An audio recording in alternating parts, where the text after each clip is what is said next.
دوسرے عثمانی سلطان اورحان غازی۔ جب ہم تاریخ کے عظیم حکمرانوں کی بات کرتے ہیں تو اورحان غازی کا نام نمایاں نظر آتا ہے۔ وہ عثمانی سلطنت کے دوسرے سلطان تھے جنہوں نے نہ صرف اپنے والد عثمان غازی کے خواب کو آگے بڑھایا بلکہ سلطنت کی بنیادوں کو مضبوط کرتے ہوئے ایک طاقتور ریاست کی شکل دی۔ آئیے اورحان غازی کی زندگی، ان کے کارناموں اور دلچسپ پہلوؤں کا جائزہ لیتے ہیں۔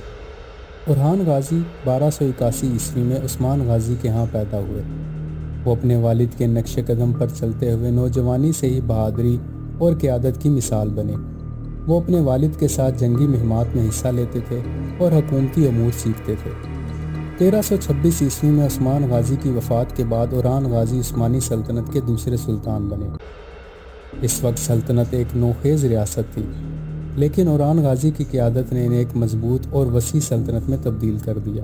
1326 میں برسا کو فتح کر کے سلطنت کا پہلا دارالحکومت بنایا گیا۔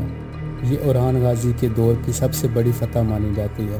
برسا نہ صرف ایک عسکری فتح تھی بلکہ اس نے عثمانی معیشت اور سیاست کو بھی نئی زندگی دی۔ 1331 میں نیقیہ اور 1337 میں نکومیدیا کو سلطنت میں شامل کیا گیا۔ یہ فتوحات نہ صرف سلطنت کی توسیع بلکہ سلطنت کی ساکھ کو بھی مضبوط کرنے کا ذریعہ بنی۔ اورحان غازی نے عثمانی سلطنت کے انتظامی ڈھانچے کو مضبوط بنیادوں پر استوار کیا۔ انہوں نے ایک منظم فوج کا قیام عمل میں لایا۔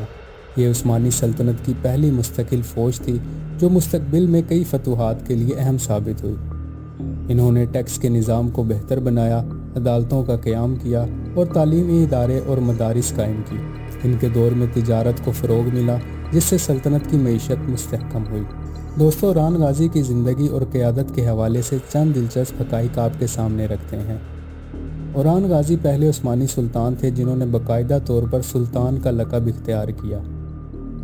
انہوں نے برسا میں عثمانی سلطنت کا پہلا دارالحکومت قائم کیا جو تجارتی اور ثقافتی مرکز بن گیا۔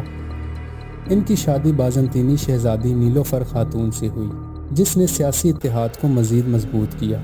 اورحان غازی کے دور میں عثمانی سلطنت کا پہلا باقاعدہ سکہ جاری ہوا جس سے معیشت کو استحکام ملا۔ اورحان غازی کے دور میں گیلی پولی کو فتح کیا گیا اور ان کے دور میں عثمانی سلطنت نے پہلی بار یورپ میں قدم رکھا۔ اورحان غازی ایک رحم دل اور انصاف پسند حکمران تھے۔ وہ اپنی عوام کے قریب رہتے تھے اور ان کی فلاح و بہبود کے لیے کام کرتے تھے۔ ان کی قیادت میں سلطنت میں امن و امان کا دور دورہ تھا۔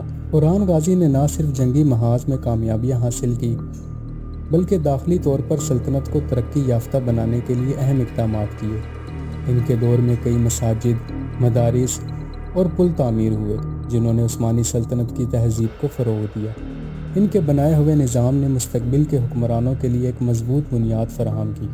1362 عیسوی میں اورحان غازی اس دنیا سے رخصت ہو گئے، لیکن انہوں نے اپنی وفات سے پہلے اپنے بیٹے مراد اول کو ایک مستحکم اور وسیع سلطنت سونپی۔